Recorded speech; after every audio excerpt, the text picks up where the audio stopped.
Kemarin dalam pertemuan minggu lalu dengan Ustadz Zendi itu, saya mengatakan bahwa anak nggak habis pikir deh kalau ada anak masih punya emak bapak hidupnya masih susah. Nggak habis pikir. Kenapa? Ridho Allah yang kita kejar melebihi daripada surga. Doa yang sering diajarkan oleh guru-guru kita, Allahumma inna nas'aluka ridhaka wal jannah. Nggak bakal turun kalau nggak ada turun dari ridho orang tua. Murkanya Allah tersumbat kalau orang tua kita ridho. Murkanya Allah akan turun kalau orang tua kita murka kepada kita. Itu yang besar ridho Allah melebihi daripada surganya. Segitu akan Allah turunkan kepada hambanya, kepada seorang anak, kalau orang tuanya mendapatkan keridhoannya. Makanya kalau cuma senang dari susah mah, kalau masih punya orang tua ada nggak habis pikir. Ridho Allah aja yang besar begitu luar biasa turunnya, apalagi cuma kesenangan. Nggak habis pikir. Makanya kalau ada orang urusan dunia masih susah, ente yang orang untuk urusan dunia masih nangis, untuk urusan dunia masih kebingungan, jangan ngarepin surga. Kredit motor ngos-ngosan mau punya mobil.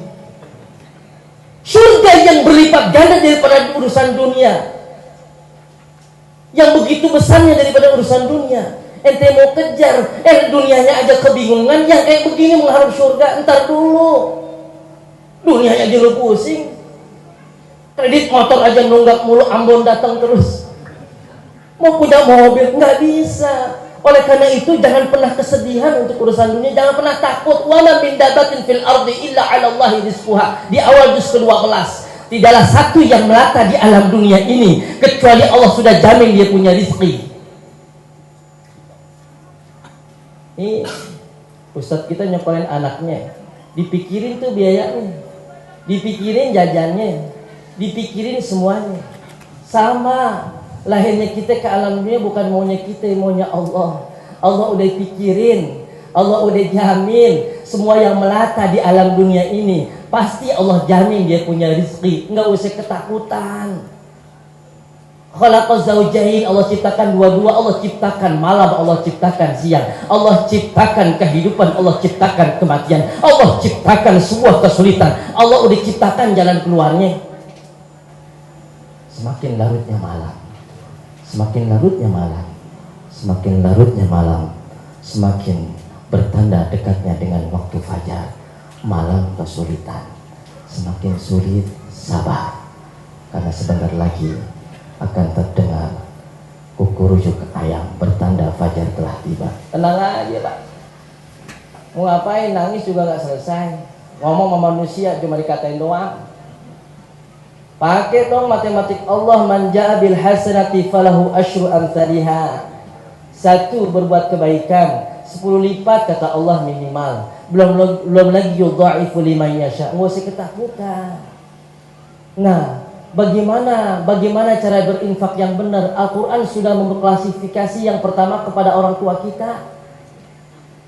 Biar pada baik dong sama emak, biar pada sayang, biar jangan nyusahin. Ini Masya Allah, udah kita diurusin, kita punya anak kita juga diurusin sama mertua kita.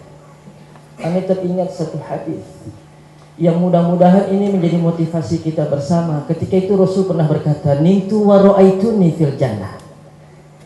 Nimtu wa ra'aituni fil jannah. Aku tertidur dan aku melihat diriku berada di surga. Nabi mimpi lagi melihat dirinya di surga.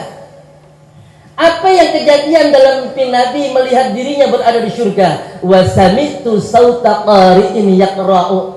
Aku mendengar ada orang lagi ngaji. Nabi tidur mimpi berada di surga, kemudian Nabi mendengar ada orang lagi ngaji. Kata Nabi, wa man hadza? Siapa ini orang lagi ngaji di surga? Qalu, malaikat berkata, hadza Harithah bin Nu'man. Ini Harithah bin Nu'man. Sahabat Nabi belum juga wafat udah diimpiin Nabi berada di surga, nggak tanggung-tanggung lagi ngaji. Apa keistimewaan sahabat Harithah bin Nu'man? Belum meninggal diimpiin Kanjeng Nabi berada di surga lagi ngaji. Allahu Akbar. Ini orang ternyata sahabat yang begitu sayang terhadap emaknya. Dia sayang banget sama ibunya. Acap kali Harithah bin Nu'man meninggalkan rumahnya, dia sambangi ibunya seraya berkata, "Ma aradti ya ummi." Dia mau pergi, dia datangin dulu maknya. "Ma aradti ya ummi." "Ma, saya mau pergi." "Mau nitip apa, Ma?" "Ma aradti ya ummi." "Mau nitip apa wahai ibu?" Begitu. Nggak beda sama kita, asal mau berangkat kerja nuntun anak kalau datang mertua, "Ma, nitip anak, Ma." Begitu. Iya, Anda punya teman begitu, Anda bilang, ente bayar pembantu berapa? 700. Lu kasih mak lu 700. Anggap aja pembantu, marah digituin. Tetapi hakikatnya apa? Lebihin dong kalau begitu, biar pada berani sama orang tua untuk berbagi. Kalau kata guru saya, kalau datang ke rumah mertua, datang ke rumah orang tua, datangnya bongkok, jangan tegak, pulangnya baru tegak. Kalau datang ke rumah mertua kan banyak bawahnya berarti berat gitu. Pulangnya tegak, jangan datangnya tegak, lenggang, begitu pulang, "Mak nggak punya beras, nggak punya ini, dibawa dibongkok aja." Yang kayak begini mau masuk surga nggak bakalan. Yang kayak begini mau hidup senang, ntar dulu. Anda punya sahabat, bininya gerayangin aja, "Bang, panas nih rumah, pakai AC dong." "Iya nih, entar." Besok lagi begitu, besok lagi begitu. Sampai datang ke mertuanya, "Mak, bilangin apa sama abang, suruh pasang AC." "Berapa sih pasang AC? Pesantren gede aja ini dibangun, ini cuman AC berapa juta, nggak bisa." Nggak taunya nih anak, nggak sembarangan. Dia nggak bakal masang AC sebelum rumah emaknya pasang AC. Dia bilang, "Anda nggak mau dingin sendiri-sendirian, tetapi wajib hukumnya dia mendapatkan jilatan api neraka." Begitu dia emaknya baru tahu. Akhirnya dia bilang, "Pasang AC." Kata emaknya, "Sebenarnya gue nggak mau masang AC, Tong. Kenapa? Badan gue kalau kena AC cikaan." Apa cikaan tuh ya? Yang dikerok-kerok tuh. Katanya masuk angin merah. Emang kalau merah masuk angin terus nih. Makanya jangan pakai baju merah itu. Tapi kemarin ulama kita pakai baju merah. Jangan ikutin tuh yang kayak begituan. Hatta you profesor. Ijazah bukan kata kunci kesolehan seseorang. Enggak. Dia baru masang, ternyata emaknya tahu, oh ini begini. Dia nggak bakalan. Ada mahasiswa dulu datang ke saya, "Pak dosen, yuk kita makan." Aneh bersyukur sekarang dapat kerjaan, gaji pertama, Anda mau ngajak antum makan. Disebutin kuliner-kuliner dari bebek yang bertulang sampai bebek tak bertulang. Disebutin semuanya. Begitu selesai dia menyebutkan berbagai macam kuliner-kuliner yang begitu menggiurkan lidah. Saya berkata, "Nah, sudah engkau menyebutkan berbagai macam jenis makanan?" "Sudah, Pak." "Saya mau tanya, itu kalau habis selesai makan, pernah nggak dibungkus barang 2 bungkus, 1 bungkus buat mak bapaknya di rumah?" Dia diem. Dia makan nih, enak nih. Begitu selesai makan dibungkus, "Pak 2 atau Pak 1 buat mak di rumah." Ketika dia ingin bertanya, ingin menjawab, saya katakan, "Gak usah ditanya, gak usah dijawab." Nah, dengarkan satu hadis. Ketika ada orang menikmati nikmatnya makanan, dia makan makanan yang begitu lezat dan nikmat, sementara emak bapaknya nggak pernah menikmati nikmatnya makan itu, ahramallahu ladida tu'amil jannah, haram bagi anak itu menikmati makanan surga. Inti makan enak, emak bapak inti belum pernah, haram menikmati nikmatnya makanan surga.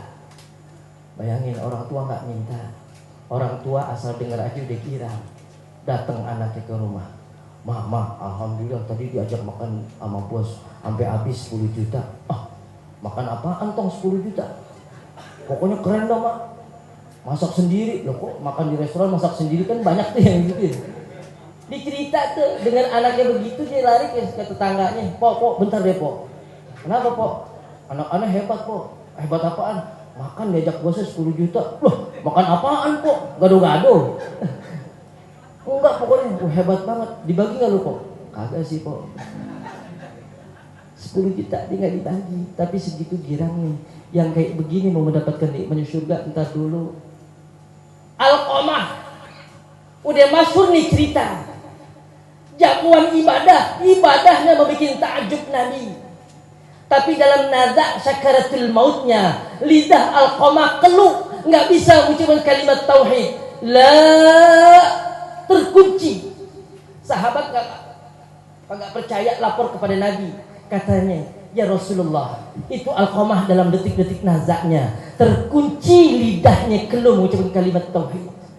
Nggak percaya Nabi, karena Nabi tahu persis bagaimana kualitas ibadah Alqamah. Tahajud dia jagoannya, sedekah beliau jagoannya, masalah 5 waktu beliau jagoannya, masalah tahfizul Quran beliau jagoannya. Tapi apa gerangan Alqamah, keluh lidahnya dengan mengucapkan kalimat tauhid pada nazaknya sakaratul mautnya. Singkat cerita nih, Alqamah bukannya durhaka, dia menyakiti hati istri, menyakiti hati ibunya. Dia kasih hadiah kepada istrinya, cakep banget. Dia kasih hadiah istrinya, cakep banget. Emaknya sakit, berkata, hati-hati seorang ibu, seorang bunda. Dia berkata, ya Allah, ya Rasulullah, air susu yang dihisap dan berubah menjadi darah dan daging dalam tubuh anakku, dunia dan akhirat aku tidak ridho. Rontok semua ibadah Alqamah, tahajud Alqamah rontok, sedekah Alqamah rontok, nilai puasa Alqamah rontok, baca tilawahnya rontok semuanya, lantaran menyakiti hati seorang bunda. Akhirnya layuan dan gertakan baginda Rasulullah meluluhkan hati sang bunda. Kalau ibu tak mau memaafkan Alqamah, saya akan bakar Alqamah hidup-hidup. Hati siapa seorang ibu yang bisa menahan jeritan dan penderitaan anaknya? Dia nangis, dia girang, dia terbayang ketika melahirkan Alqamah, ketika lucu-lucunya Alqamah, ketika menyuapi Alqamah dan berkata, ya Rasulullah, saksikan aku telah ridha dunia dan akhirat terhadapku Alqamah. Zahar kedengaran la ilaha illallah Muhammadur Rasulullah. Alqamah mati dalam keadaan mulia. Dimakamin itu Alqamah. Begitu selesai Alqamah disemayamkan, baginda Rasul berdiri. Ya ma'syarul muhajirin wal ansar, sahabat-sahabat muhajirin wal ansar, saksikan, man faddala zaujatahu ala ummihi, barang siapa yang lebih memuliakan istrinya ketimbang ibunya, maka seluruh malaikat akan melaknat orang itu. Seluruh malaikat akan melaknat orang itu. Allah akan melaknat orang itu dan menolak semua perbuatan, baik yang sunnah-sunnahnya maupun yang wajib-wajibnya.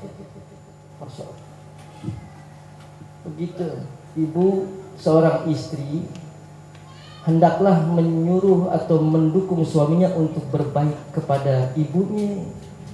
Karena jangan salahkan kalau nanti punya anak, emaknya juga jahat. Nih ada cerita, datang emaknya tergopoh-gopoh, udah janda, punya pensiunan dari suaminya di pegawai negeri sipil. Balak bilang sama anaknya yang laki yang lumayan sukses, nah ibu ada keperluan 2 juta, kebetulan lagi nggak ada, bisa nggak minjem 2 juta, ntar turun itu pensiun mak ganti deh. Oh boleh mak, tapi sebentar saya rundingan dulu sama istri saya. Tuanya punya mobil banyak, dia ngontrak nggak sanggup. Tetapi hebatnya ini ibu, asal nggak datang ke rumah emaknya tahu dia lagi bokek. Kok mak tahu? Gua tahu kalau dia punya duit dia pasti ke rumah. Beda sama ampok lu yang satu lagi. Kalau datang pasti lagi nggak punya duit. Kalau lagi nggak datang pasti punya duit tuh. Maka kata orang tua, Neng, kalau pengen hidup bahagia, kalau lagi susah jangan cerita sama orang tua ya. Lagi senang cerita. Orang tua kepikiran. Katanya begitu, jangan berbagi kesusahan sama orang tua. Ini anak ini luar biasa. Dia nggak punya rumah, cuman istimewanya emaknya tahu kalau dia nggak datang pasti nggak punya duit. Kalau dia punya duit nggak mungkin. Mak mau apaan? Mau makan durian. Lewat tukang durian, bang sini bang. Berapa ya 2 keranjang nih bang? Begitu. Kalau abang dijual nggak gue bayarin. Gaya banget. Bos, itu mau Sandy itu. Dibayarin. suruh makan tuh orang tuanya. Dia begitu, setiap bulannya dia ajak orang tuanya makan ke restoran. Mak mau makan apa? Itu Neng, di Sari Idaman, yang asal masuk pakai gong, dong gitu. Sayur kering apa itu? Iya makan. Yang asal mau makan nunjuk doang, Pak, ikan yang belah gitu, ditangkap, digorengin di situ. Mau makan Pak, yang apa? Yang asal duduk udah dihitung sekian ratus ribu begitu. Pokoknya habis nggak habis segitu, nggak boleh dibawa pulang. Kan ada tuh yang ala Cina, ala Jepang begitu. Iya, ribet masaknya begitu. Mana pakai sumpit, kita orang kampung Pak, ada sendok nggak, gue malu jadinya. Tapi jadinya yang penting gue bayar, ya gak? Pakai casing-casingan. Terakhir menjelang orang tuanya wafat, dia ngomong gini, "Ma, doain ya biar punya rumah." Diusap kepalanya, "Ma, doain biar lu punya duit gede, blek kebeli rumah. Lu orangnya boros." Diusap. 3 bulan emaknya meninggal. Dia punya rumah B2 lantai. Dia nangis. Dia bilang, "Kalau emak saya masih ada, girangnya kayak apa tahu nih." Yang mau sukses, aneh dulu nggak pernah Bang. Namanya belajar sekolah aneh nggak pernah. Pesantren nggak pernah masuk kelas, tapi juara-juara aja. Sekolahnya negeri-negeri terus. Cuman satu, "Mak, besok ujian." "Iya, Mak, doain biar lulus." Selesai.